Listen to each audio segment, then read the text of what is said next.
കോൺഗ്രസ് വയനാട്ടിൽ കേരളത്തിലെ ജനങ്ങൾക്ക് കൊടുത്ത വാക്ക് പാലിച്ചിരിക്കും എന്നുള്ള കാര്യത്തിൽ ഒരു സംശയം ഇവിടുത്തെ ഭരണകൂടത്തിനോ CPM-നോ ചില മാധ്യമങ്ങൾക്കോ വേണ്ട എന്നുള്ളത് വിനീതമായി ഓർമ്മപ്പെടുത്താൻ ഞങ്ങൾ ആഗ്രഹിക്കുന്നു.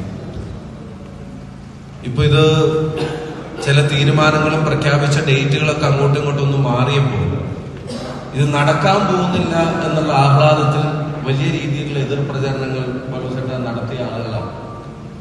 ഇപ്പൊ കോൺഗ്രസ് ഇതിനു വേണ്ടി സ്ഥലം വാങ്ങി എന്ന് പറയുമ്പോൾ ഈ ജനങ്ങൾക്ക്, ഈ ദുരന്തം ഏറ്റുവാങ്ങേണ്ടി വന്ന ജനതക്ക് അവർക്ക് വേണ്ടി നിർമ്മിച്ചു കൊടുക്കേണ്ട വീടുകൾ വെക്കാൻ ഭൂമി വാങ്ങി എന്ന് പറയുമ്പോ അപ്പൊ എന്തിനാ CPM-ഉം കൈരളിയും ദേശാഭിമാനിയും ഇത്രയും അസ്വസ്ഥരാവുന്നത് എന്നുള്ളത് എത്ര ആലോചിച്ചിട്ടും മനസ്സിലാവുന്നത്.